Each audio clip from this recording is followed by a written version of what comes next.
Okay, welcome everybody. We're here with Michelle Spektor. I'm Paul Edwards.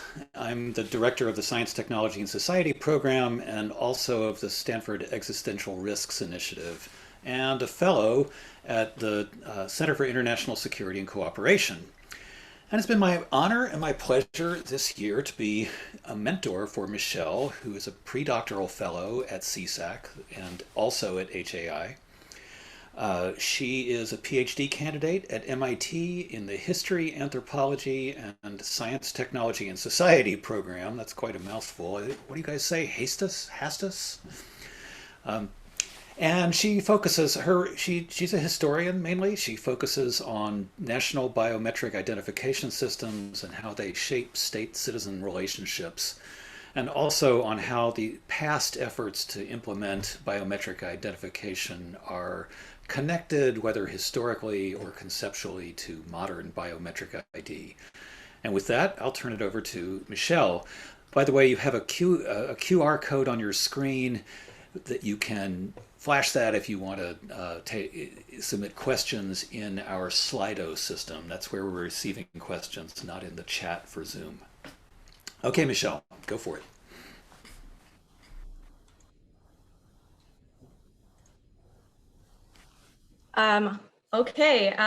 Thank you, Paul, for the introduction, and also to everyone at HAI for inviting me to speak. I'm really pleased to have the opportunity to share the work in progress that I've been doing during my fellowship this year at HAI and at CISAC, and I'll also look forward to your questions. Today, I'm going to speak about an example from technological history, specifically a national biometric system that the British government almost, but ultimately never implemented nearly 120 years ago, and consider the insights that it can provide to us for understanding the social and political dimensions of biometric systems today. Biometrics, those quantified and today usually digitized measurements of fingerprints, faces, and other parts of the body, seem to be everywhere. They're in our phones, in our passports, even in places of work and learning. Several entities collect and use biometric data, like private companies, police departments, and governments, but they are much older than they seem. Having been around since at least the 19th century, they formed the quantitative basis of eugenics research. They've been used by colonial powers to identify their subjects, by police departments to identify criminals, and by governments to track allegedly suspicious groups and marginalized communities. In recent decades, states have increasingly started using biometrics to identify their own citizens. And it is these kinds of systems, national biometric identification systems, that are the main focus of my talk today.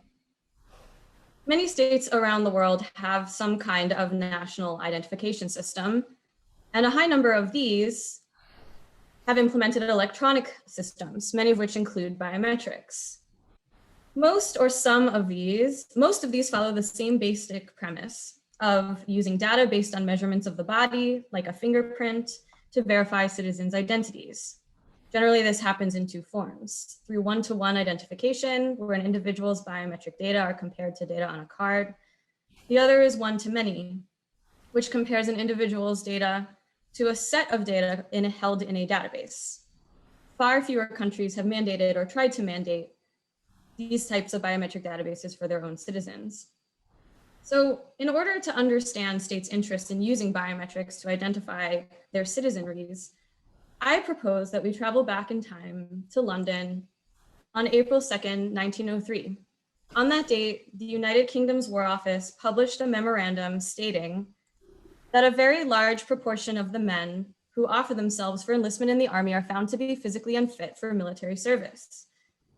The Director General of the Army Medical Service, Sir William Taylor, who penned the memorandum, argued that the want of physique, thus shown to exist with regard to a large section of the community, is not only serious from its military aspect, it's serious also from its civil standpoint. For if these men are unfit for military service, what are they good for? His memo included statistics on the number of recruits who were rejected upon medical inspection, and data that showed that they were rejected due to a variety of reasons related to physical health and fitness. The memo speculated that up to 60% of potential recruits were unfit for military service. and that this might be due to a deterioration of the national physique. This pronouncement generated significant alarm among London policymakers and heightened already existing fears about national decline. To investigate the issue, the Lord President of the Privy Council convened an Inter-departmental Committee on Physical Deterioration the following September. The committee comprised of 8 men who worked in education across the UK, a member of the Marine Recruiting Office, and a physician from the General Registrar Office. And the committee had 3 goals. First, to determine the best way to provide the government and the public on data on the physical health, the health and physique of the people. Second, to identify the causes of physical deterioration. And third, to consider how this deterioration could be diminished. They collected evidence from 64 witnesses, including physicians, representatives of government and public institutions, and charitable organizations. These witnesses addressed topics thought to implicate physical deterioration, including population growth, working conditions, birth rates, alcoholism, syphilis, dental caries, urban living conditions, malnourishment among children, and poor ventilation in schools and factories. In addition to these witnesses, and more importantly to our story here, the Inter-departmental Committee also invited 2 anthropologists from the British Association for the Advancement of Science, or the BAAS for short, Professor of Anatomy at the University of Edinburgh, Daniel J. Cunningham, and a government clerk and amateur anthropologist, also from Scotland, named John Gray. At the time, Gray and Cunningham were leading an anthropometric committee formed at the BAAS just a couple of years prior in 1902. They provided testimonies on anthropometry, techniques of biometrically measuring the human body, and how to use it to measure the national physique. Based on their advice, the Inter-departmental Committee's final report in 1904 recommended a National Anthropometric Survey, a large-scale collection and investigation of biometric measurements of British citizens' bodies to determine whether physical deterioration was occurring in the population. How and why did the National Anthropometric Survey emerge as an ideal tool for measuring the national physique in this context? To answer this question, I'll show how the survey's designs and methods were shaped by the different aims held by the government's Inter-departmental Committee and the BAAS Anthropometric Committee, as represented by Gray and Cunningham. The Inter-departmental Committee hoped to use the survey to measure the health of the people and create social reforms that would improve the living and working conditions of sectors of society that they feared were deteriorating, in their mind, the urban working class. The Anthropometric Committee, on the other hand, saw the survey as an opportunity to pursue their eugenics research on racial classification in the UK and to publicize their support for anti-immigration policies that would exclude what they said was a cause of degeneracy in the population, in their mind, Eastern European Jewish immigrants. Ultimately, the survey was never implemented, but both of these aims influenced its organization and methods, even the minute details of the measurements that would be taken to assess the national physique. They also imbued the survey with contrasting explanations of national physique itself. The Inter-departmental Committee largely subscribed to an environmental approach, which explained human physical attributes as products of circumstances and environmentally caused deterioration as something that could be reversed.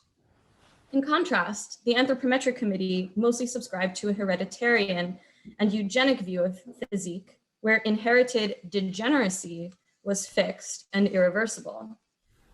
These contrasting views, as reflected in the survey's design and methods, also implicated contrasting politics of national inclusion and exclusion. As a tool of governance, the survey reflected policymakers' desires to improve the national physique by including a marginalized population, the urban working class, into the national whole through policy reforms.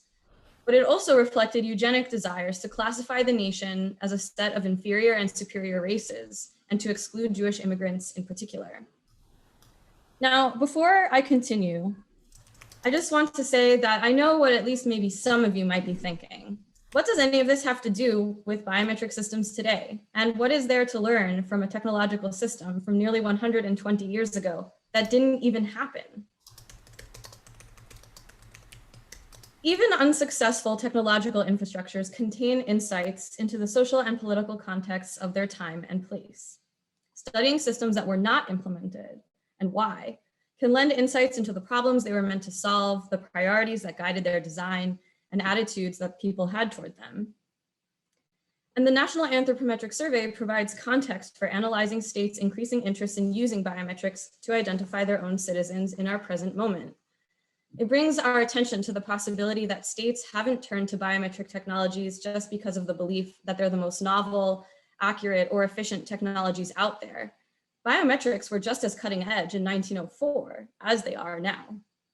The survey shows that interest in using them stemmed from a variety of social and political concerns, and not just technical concerns.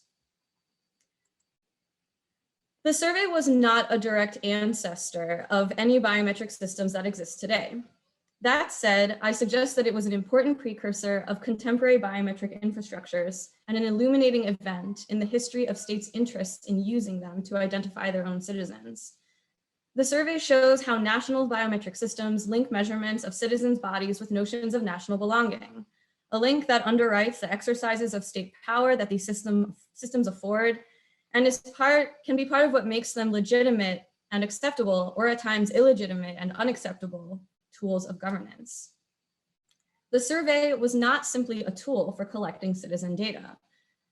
It was also a tool for intervening in tensions over industrialization, urbanization, immigration, class, race, and empire, dynamics that endure in biometric systems today. So for the remainder of the talk, I'll first go over some themes and insights that this work is in conversation with. I'm not going to do a whole lot of name dropping today, but if anyone's curious about sources on these topics, I'm happy to share if you email me. And then I'll review materials that I used to do this analysis. I'll share some background on the Inter-departmental Committee and the Anthropometric Committee, and then how they converged over their interests in conducting an anthropometric survey.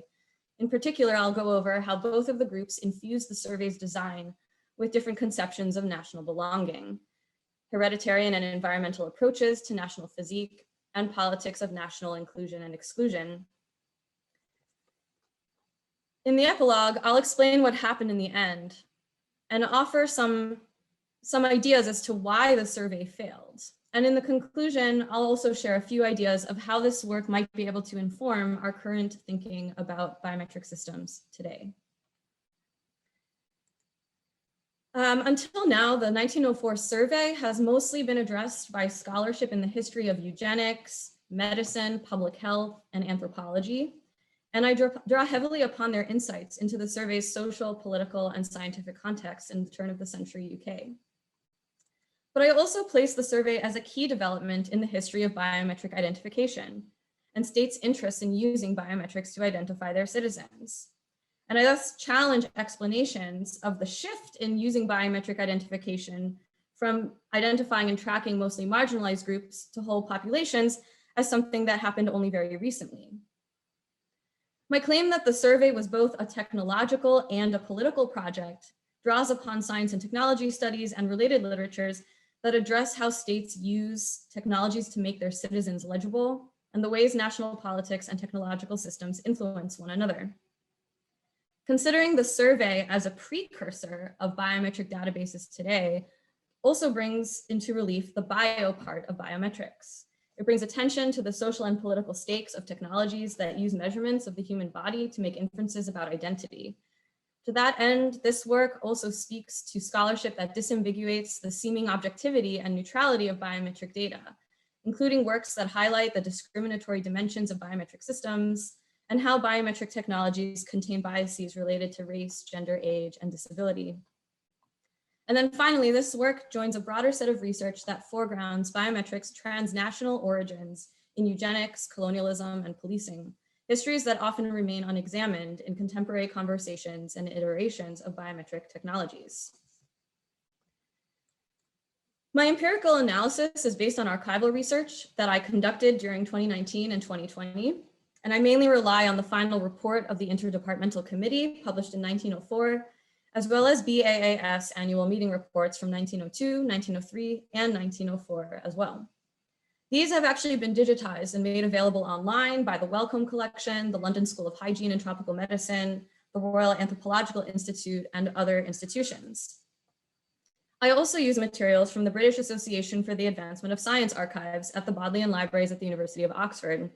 And I owe many thanks to the archivist there who made sure that I could see the collection before it was taken away for quite a long time for digitization. Additionally, I consulted Hansard, the online repository of British parliamentary proceedings and materials at the Labour History Archives in Manchester. The War Office's revelation in 1903 about the physical fitness of military recruits and its speculations about physical deterioration in the population augmented already existing fears that the British Empire and the health and well-being of the British people were in decline. The British Empire had just come out of the Second Boer War, in which they consolidated their control over South Africa, but the war also exposed military, administrative, and other dysfunctions. A weakening agricultural sector spurred people to relocate from rural locales to urban locales. Poverty increased in urban areas, which the War Office speculated as a possible cause of its findings. Compulsory education meant that many children stayed in poorly ventilated spaces during the day, and more people, men, women, and children, worked in cramped factories.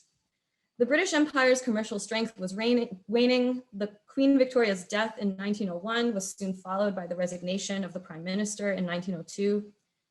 Reckonings with widely held yet unrealistic perceptions of the countries of the UK as ethnically homogenous were put into the spotlight by an ongoing wave of immigration of Eastern European Jews. This fueled concerns about national decline, which were even further heightened by the emigration of young men to current and former British colonies, particularly from Ireland, as well as a decreasing and differential birth rate across social classes. In the backdrop of these developments, the War Office's findings propelled the Privy Council to convene the Inter-departmental Committee to investigate physical deterioration in the population. Comprised mostly of policymakers from the education sector, they joined a widely held tendency among health authorities and policymakers to take an environmental approach to human physique. They viewed physical deterioration as an environmentally caused condition that could be corrected through diet, cleaner air, less crowding, exercise, and medical care. And their interest in a National Anthropometric Survey as a tool for measuring the health of the people and responding to physical deterioration was buoyed by British policymakers' increased interest in public health, physical fitness, and national efficiency, as well as the belief that quantitative methods and population statistics could be useful tools for policymaking in these areas. In support of the National Anthropometric Survey, the final report claimed, it was admitted on all hands that anthropometric records were the only accredited tests available, and that if collected on a sufficient scale, they would constitute the supreme criterion of physical deterioration or the reverse. At the same time, the possibility of deterioration of the national physique was also of great concern to the eugenics movement and the British anthropologists, statisticians, and other researchers who worked in this field. Coined by the British anthropologist and cousin of Charles Darwin, Francis Galton in the late 19th century, the term eugenics described the science of improving human stock by giving the more suitable races or strains of blood a better chance of prevailing speedily over the less suitable. Anthropometry and biometry, quantitative techniques of measuring humans' physical and mental attributes, emerged as the evidentiary backbone of eugenics during the 19th century's second half. Eugenics researchers like Francis Galton, the statistician Carl Pearson, and more importantly to the story, members of the BAAS Anthropometric Committee, like John Gray and Daniel Cunningham, used anthropometrics to research human heredity and population characteristics. So with that, Gray and Cunningham and the rest of the Anthropometric Committee were more likely to take a hereditarian view of human physique. They tended to explain physical deterioration as an inherited and irreversible degeneration of what they referred to as the national race. For them, this term linked together notions of race, class, ethnicity, empire, social attributes, familial genealogies, as well as nationality and local and regional origins. The Anthropometric Committee, like other turn-of-the-century British eugenicists, was extremely preoccupied with the origins and composition of what they called the United Kingdom's 4 great stocks: the English, Welsh, Scottish, and Irish.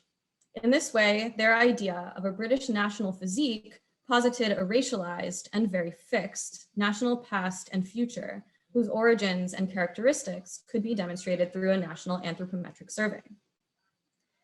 Their interests in conducting an anthropometric study of all of the inhabitants of the UK actually predated the Inter-departmental Committee by 2 years. At the 1902 annual meeting of the BAAS in Belfast, the association's anthropology section convened it in order to organize anthropometric investigation in Great Britain and Ireland, and granted it a £5 budget, which is worth over £600 today.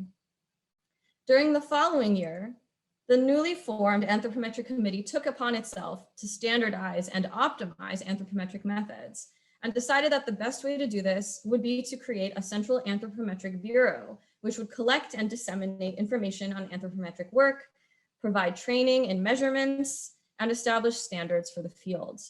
Envisioned as a national authority on anthropometry, the Bureau would support research on race, class, and the attributes of people in different parts of the country. Their hope was that this work would ensure that the statistics collected would, in the course of time, form very valuable material for determining the physical characteristics of the British people. When the Inter-departmental Committee heard about the BAAS Anthropometric Committee's ongoing work, they invited Daniel Cunningham, who chaired it at the time, and John Gray, its secretary, to provide scientific opinions.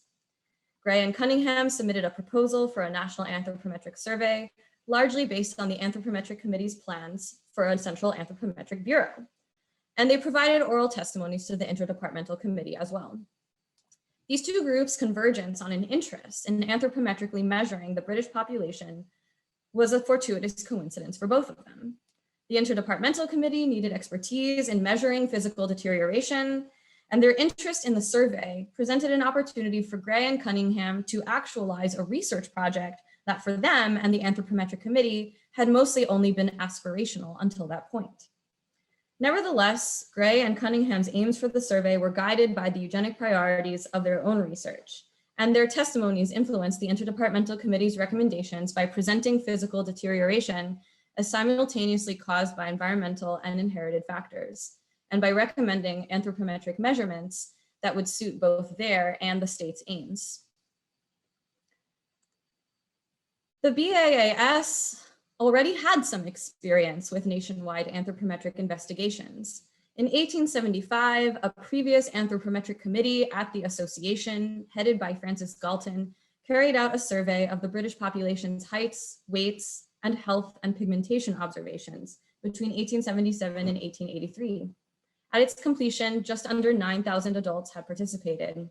And though it was widely regarded by Cunningham, Gray, and the Inter-departmental Committee as incomplete, that earlier survey was the largest collection of anthropometric measurements they had at their disposal, both as a source of prior data to draw upon and, as the historian Elise Smith has noted, a source of legitimacy for the new survey.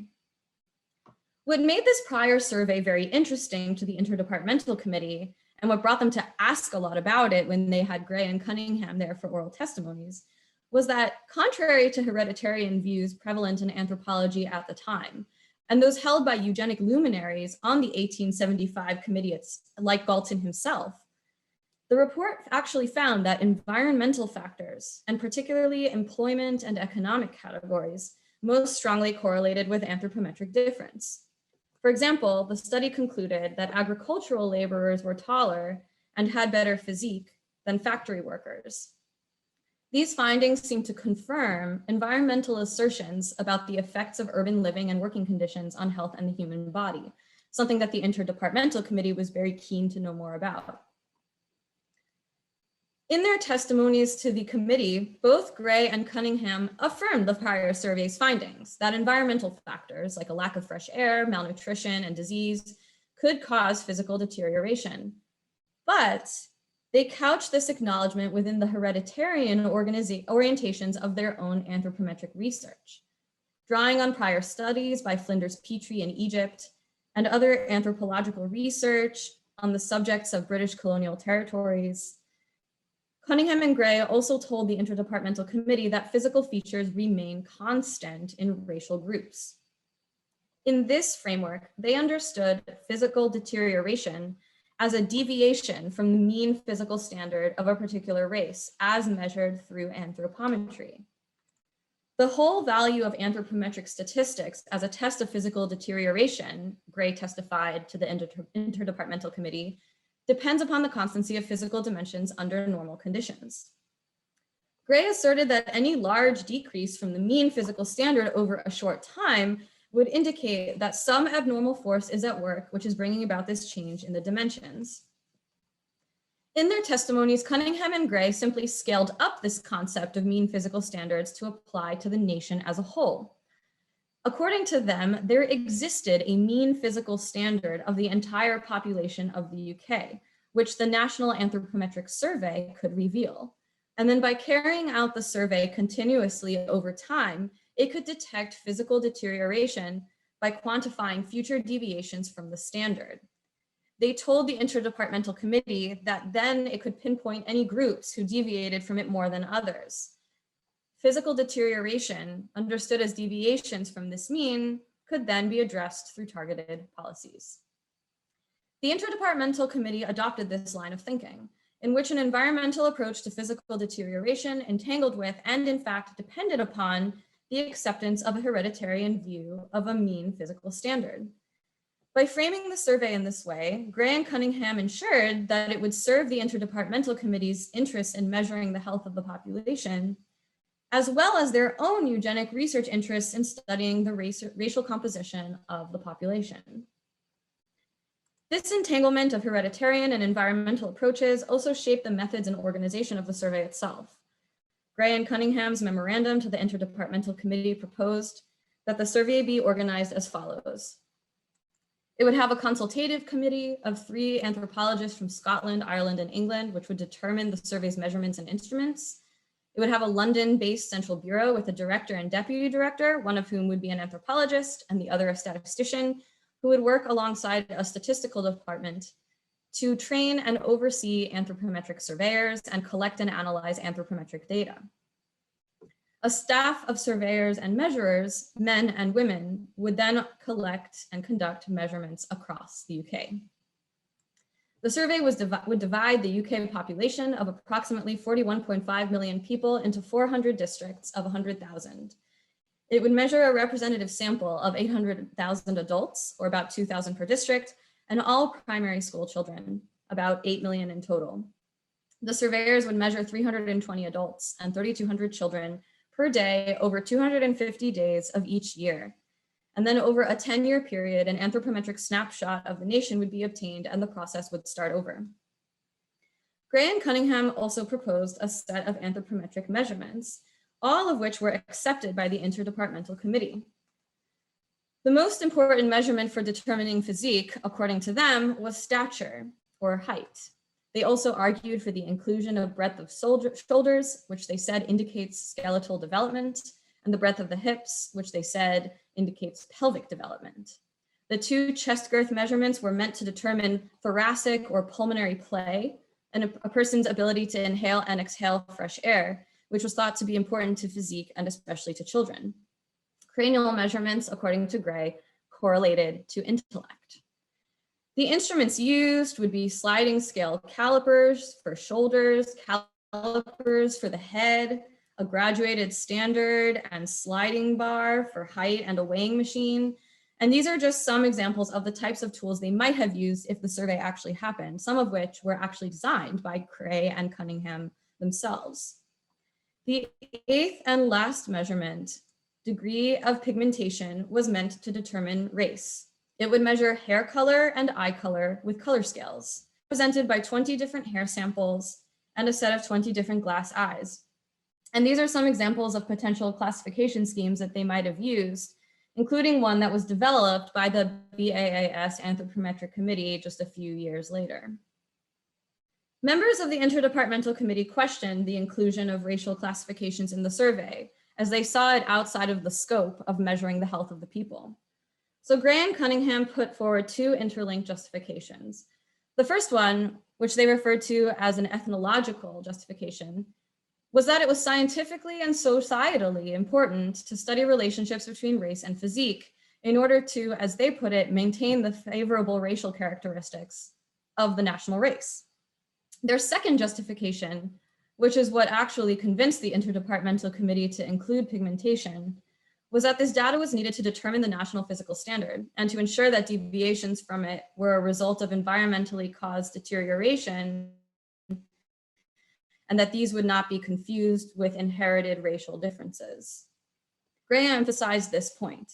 If we have measured a group of people who are brunette, very dark, and we compare them with a group of people having mostly blonde hair, we know that they belong to different races, and we would expect their normal or inherited average dimensions to be different.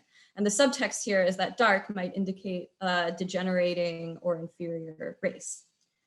This remark generated a heated exchange between Gray and a member of the Interdepartmental Committee, Colonel Onslow, which brought into relief their contrasting ideas about British national belonging. Onslow replied to him, "Do you think that the British Isles generally are so marked? Are not the races very much mixed up?" And Gray responded by saying, "I do not think so by any means." Onslow said, "Have we not got the blood of several different races in us?" And Gray said, "No doubt in many cases, but the rural population in many districts is of the same racial type as it was hundreds of years ago." The politics of exclusion that underwrote hereditarian explanations of physique and which guided the formulation of the survey became even more apparent when Gray emphasized what he saw as an important cause of deterioration: the immigration of degenerate aliens. According to Gray's testimony to the Interdepartmental Committee, it is self-evident that admixture of an inferior race with a superior race, even without intermarriage, will reduce the average national physique. But as long as the inferior race remains isolated, the evil can always be remedied in the last resort by the expulsion of the degenerate aliens. If, however, the inferior race intermarries to any considerable extent with the native population, this remedy can no longer be applied, and the high position which the superior race has won by ages of progressive evolution may in a few generations be hopelessly lost. The degenerate aliens that Gray had in mind were Jews in England and a growing community of Eastern European Jews in particular, who he claimed were causing a local decline in physique. To support his claim, he told the committee, "The history of Poland is an awful example of national ruin brought about by the unrestricted immigration of degenerate aliens. About 600 years ago, the Jews were invited to settle in Poland at a time when they were cruelly persecuted in every other country in Europe. At that date, the Poles had the high average stature which the other races of Northern Europe still possess. Poland now contains the largest percentage of Jews and the lowest average stature in Northern Europe." From there, he argued that anthropometric tests should be required for immigration to the UK in order to lessen the harms that would be done to the national physique.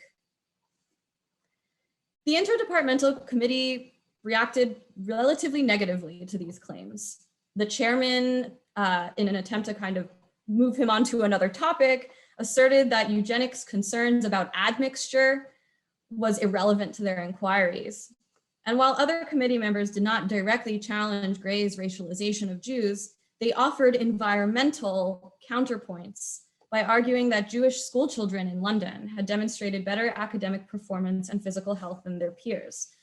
One of the members of the committee actually quipped that if others adopted Jewish families' child-rearing practices, then perhaps the national physique would actually improve rather than decline. Another hereditarian explanation that Gray and Cunningham offered to the committee as a cause of physical deterioration was the emigration of people with favorable physiques. Singling out Ireland as an area of concern, Cunningham speculated that the country would have more physical deterioration than other countries of the UK. Speaking of emigration from Ireland, Cunningham claimed that it is the young, the strong, and the enterprising members of the population that have gone. Gray offered a similar assessment by citing a 1903 study that connected an increase with what he called insanity in Ireland over the prior 50 years with an increase in emigration. He argued that because insanity was known to correlate with degeneracy, the emigration of people with favorable physique was causing degeneration among those who were left behind. Skeptical of these conclusions, members of the Interdepartmental Committee pointed out an ostensible increase in insanity could be the result of an ongoing expansion of the term's definition. and that insanity had also increased in England, while emigration had not. Another area, and last area, in which the survey implicated questions of national belonging related quite directly to the question of who would be measured. Gray and Cunningham advocated for measuring the entire population, or at least a representative sample. The Inter-departmental Committee, however, decided to aim the survey exclusively at school children and child factory workers. According to them, it would be easier and less expensive to access these populations, and it would also be a useful way to familiarize the public with the survey and eventually earn their support for it. But beyond the practicalities, the decision to only measure children also spoke to the Inter-departmental Committee's environmental emphases on the importance of childhood development to adult fitness. It elevated a view of children as sources of future national progress and the potential for state interventions in children's living, learning, and working conditions to improve the national physique. The proposed survey thus placed strong and healthy children who would grow up to be strong and healthy adults as aspirational proxies for the nation as a whole.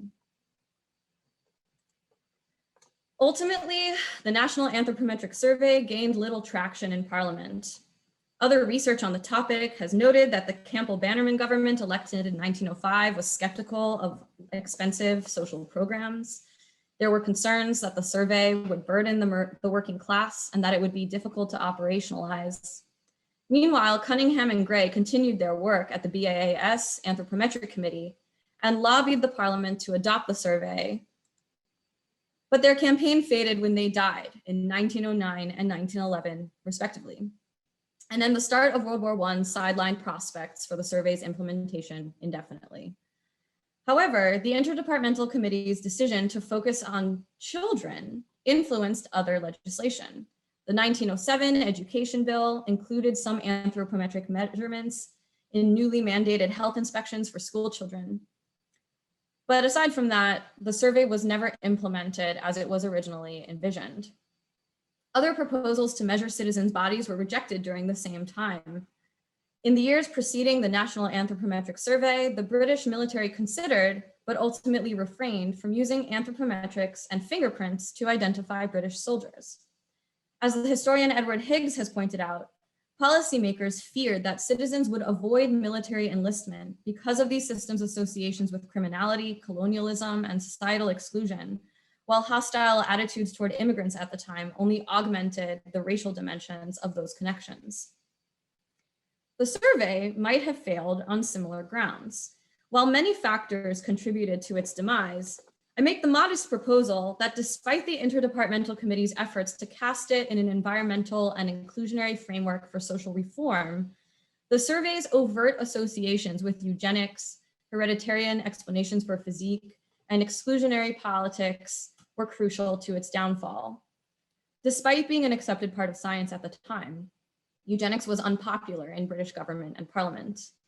And in their discussions of the survey, members of parliament expressed their direct concern that the survey and the Inter-departmental Committee report as a whole blurred deterioration with eugenic notions of degeneracy. Medical experts and government ministers also believed that the survey was not necessary in order to pursue immediate action on matters like alcoholism, infant mortality, and the impoverished living and working conditions of urban working class neighborhoods, the effects of which they said were already well established by the existing public health knowledge at the time. While the prospects of a national anthropometric survey was ultimately deemed unacceptable, the collection of other types of citizens' data, which became part of a number of reforms in that period, several of which sought to address similar concerns that the Inter-departmental Committee dealt with, such as the pension system established in 1908 and the national insurance system in 1911. Meanwhile, the UK's first ever controls on immigration, the 1905 Aliens Act, was passed in response to some of the same concerns about Eastern European Jewish immigration that Gray and Cunningham aired in their testimonies just a year earlier. The National Anthropometric Survey was not only meant to acquire reliable data about the physical health of the people, it was also meant to address questions about national belonging and connected biometric measurements with questions about who exactly belonged in the nation. The survey's design was shaped by the Inter-departmental Committee's environmental approaches to physique and their concerns about deterioration, as well as Gray and Cunningham's and the Anthropometric Committee's eugenic and hereditarian concerns about degeneration. In the process, these groups imbued the survey's methods with varying politics of inclusion and exclusion. So I want to conclude by offering some possibilities for thinking about the relevance of the survey to contemporary states' uses of biometrics to identify their own citizenries. I don't want to overstate the connections to these contemporary systems because they are different. National biometric systems today generally have the stated purpose of verifying individual identity rather than interpreting it in the way that the survey would have. But I also don't want to understate the connections to contemporary systems. In contemporary national biometric programs, biometric measurements still denote forms of national belonging, whether it is citizenship, residency, access to government services and benefits, or other factors. Designing them also requires an answer to the question of who exactly is to be included in the system, who constitutes the nation. The survey thus brings attention to the ways that even biometric systems aimed at whole populations can still contain politics of inclusion and exclusion. One example that I've been thinking a bit about would be the British Home Office's 2004 attempt, exactly 100 years after the National Anthropometric Survey's proposal, to introduce a national biometric ID card and database for all British citizens and European Economic Area residents of the UK. Colloquially dubbed the National Identity Scheme, the system was formalized following Parliament's passage of the Identity Cards Act in 2006. Justifications for it were varied, and they related to national security, government efficiency, preventing identity theft and fraud, and controlling immigration, among other reasons. While opposition groups cited concerns about civil liberties and the system's cost and feasibility, they also connected it with a papers, please approach to citizens that invoked exclusionary connotations of oppressive governments, of the not so distant past, prior colonial projects, and suspicion of minority groups and immigrants in the contemporaneous period. Ultimately, Parliament canceled the system following elections in 2010. And this national identity scheme failed for a variety of reasons, but perhaps, just kind of like the 1904 survey, this may have also been due in part to the associations with exclusionary politics of, as the colloquial shorthand name for the program emphasizes, national identity. In this talk, I emphasize the survey's relevance to contemporary states' uses of biometric technologies to identify their own citizens, but their insights could also inform our thinking about other kinds of biometric systems. It brings into relief the exclusionary dimensions of state systems that track non-citizens, or systems that single out particular groups within society for surveillance and control. The survey also illuminates how biometric data can be used, interpreted, and given meaning in a variety of ways. It reminds us that using biometrics to verify individual identity is not too far off from using them to interpret individual identity, such as by using body measurements to make inferences about gender, race, ethnicity, age, emotional and mental states, or even blood pressure. Historically, biometric systems and biometric methods were designed to do all of these things.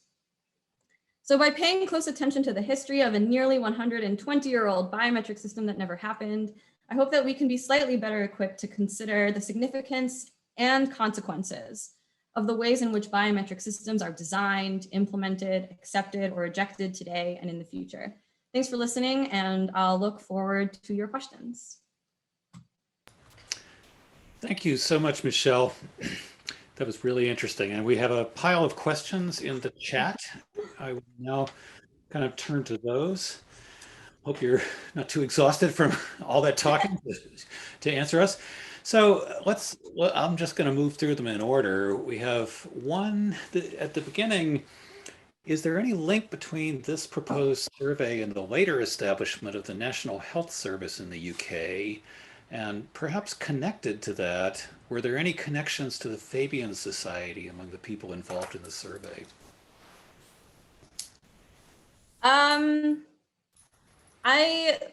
My general answer to that question is I'm not sure. The National Health Service was created several decades later. I don't know to what extent it drew upon the National Anthropometric Survey directly. And as for anyone involved who is in the, who are members of the Fabian Society, that's a really good question. And I'm not aware specifically if any of them were, but I will look into that. Thanks. Well, let me just say a little more about it, because when I saw that question, I just immediately looked up the history of the NHS. And yeah, it wasn't created until 1948, but apparently ideas involved in the creation of the NHS trace back to a minority report of the Royal Commission on the Poor Law that was written in 1909, headed by a Right. socialist named Beatrice Webb. So, given what you've said about the relationship between the survey and the sort of worries about the condition of the working class, it seems possible that there's a, more or less linear, if circuitous, historical connection there. Yeah, I think that's definitely possible that some of the same ideas influenced us, if not the specifics of the Interdepartmental Committee's work. Yeah, yeah. Okay, let's see. Next, we have a question that says, I think your talk considers the following questions. First, what problem are we trying to solve? Physical deterioration. What data do we need? Anthropometrics. Who decides? And what are the unintended uses of the above, such as eugenics? How does context and politics influence all of the above? Then fast forward to today, how are these same issues playing out in or not in modern biometric systems? So that's quite a list of questions, but so I think the person who wrote the questions is trying to communicate that they are asking a problem, asking a question, trying to find data to solve it, and then what is asking you, what are the unintended uses of that possible those possible outputs? Yeah, I think that the survey does bring into relief this particular kind of question about intended and unintended uses. And based on my research, it seems to me that eugenics research was actually very much an intended consequence or an intended use of the survey. And Gray and Cunningham didn't hesitate to make that very clear to the Interdepartmental Committee. And so it's kind of interesting what ended up happening there, because although they were clearly not comfortable and didn't really accept the eugenic assertions and interests of that Gray and Cunningham had in doing a national anthropometric survey, it either didn't quite bother them enough, or they were convinced by other reasons to use anthropometric forward, despite knowing that most certainly Gray and Cunningham and the Anthropometric Committee would use that data and probably potentially be quite involved in administering the survey and using it for their eugenic research projects. So I guess the question of then what sorts of insights does that give us for today is that, yeah, all of these questions are very important to ask. What problem is to be solved? What data is needed? Who decides? And what are the intended and unintended consequences?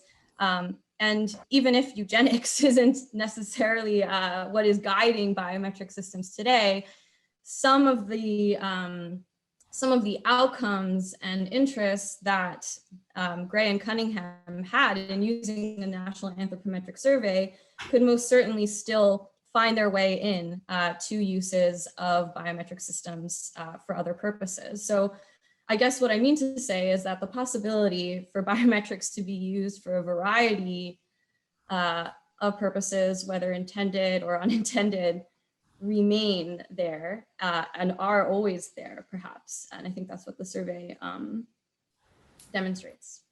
Yeah. Okay.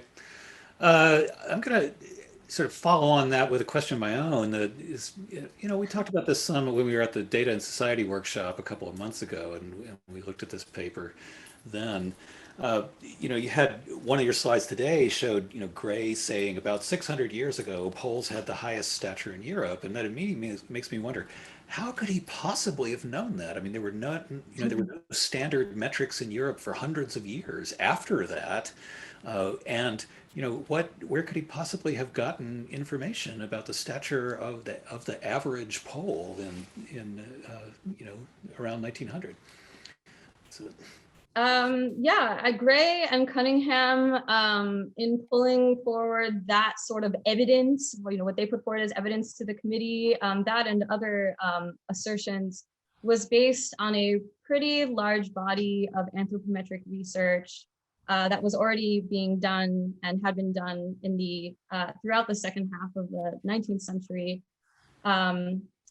By British anthropologists, by European practitioners, by North American practitioners as well. Work that was conducted in Europe, that was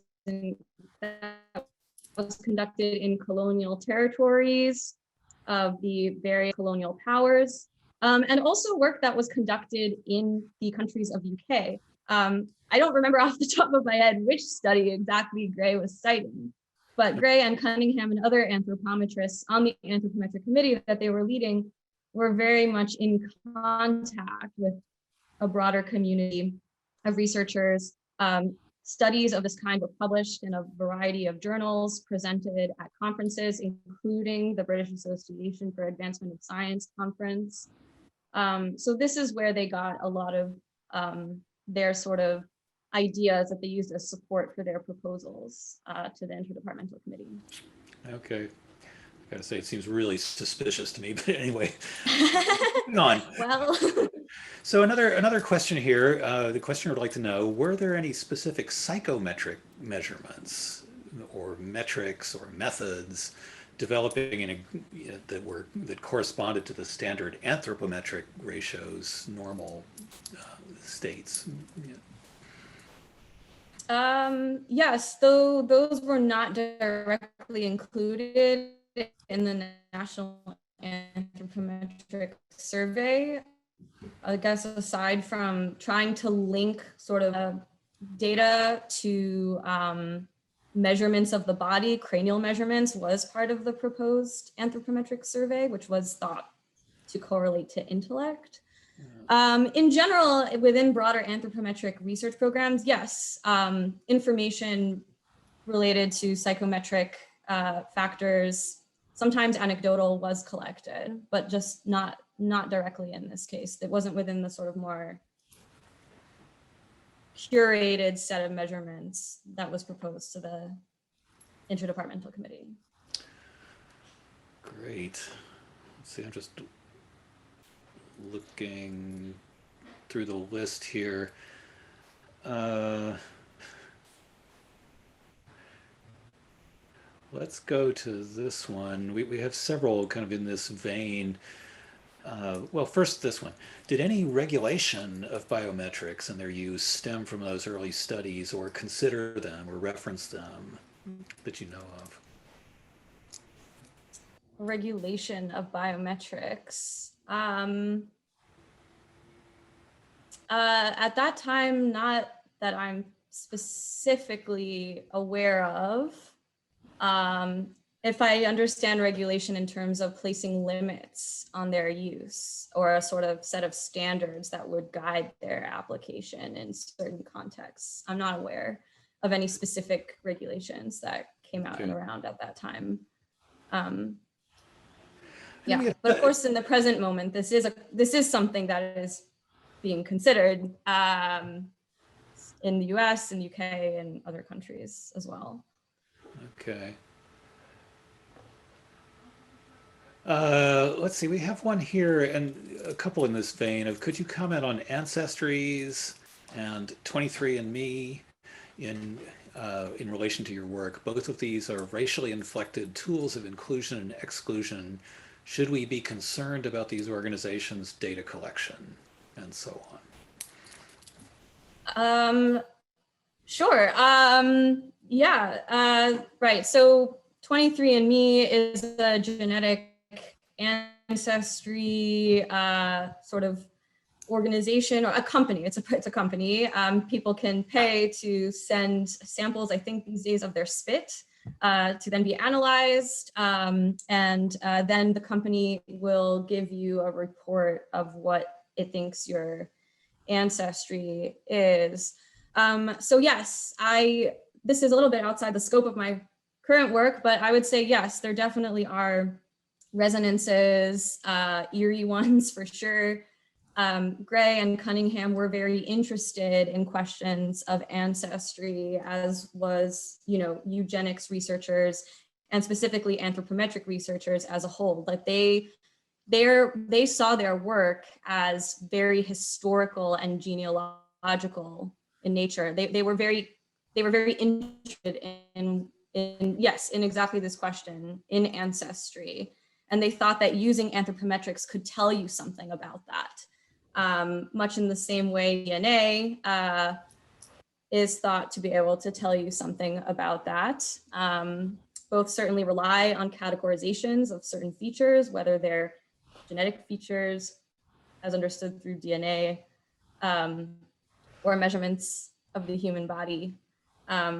So yes, I think that question is spot on. There are resonances, and this is still work a bit more about how this might apply to 23andMe and similar kinds of projects, because I think this would be a fruitful area for drawing insights. So here's an interesting one. I don't know what to make of this. That says, first, that was excellent. Thanks, Michelle. And then, do you think that there are technologies beyond biometrics that could learn from these histories of dodgy attempts to quantify human bodies? I'm thinking here about some recruitment technologies, for example, Pymetrics, PY metrics. I don't know what that means. I've not encountered that before. But I've not encountered that term, and I'm kind of, I don't know, but I guess I can just try to speak a bit more generally to the question. And then as soon as this is over, we'll go look up what Pymetrics are. But yeah, I do think that this could inform infrastructures in general that collect personal information, because it does raise a lot of questions about the ways data about people, even if they're not just measurements of the body, could be used for a variety of purposes, how and why states might use them as tools of governance, why other entities would be interested in them, and some of the potential, the potential possibilities in which these could be used in ways that align with, societal ideas of what is good, and ones that align more with ideas of what is not ethically and morally acceptable or just. So. well, having just immediately Googled up Pymetrics, I learned that it's a Thank company, you. it's a talent platform, and it says it leverages behavioral science and audited AI technology to help enterprise companies build diverse teams of top performers entirely bias-free. Always skeptical when I see entirely bias-free. Uh, yeah. Yeah, it seems like something like that. Yeah, something like that would still require some assumptions and categorizations of types of people. Also, like the Anthropometric Survey. Yeah. Okay, well, I see that we are at our time, so we'll close out this session right now. And those of you who are coming to our smaller, more informal chat with Michelle after have a different link, and you can follow that. And we will see you there in just a minute. And everyone else, thanks for showing up, and we'll see you next time.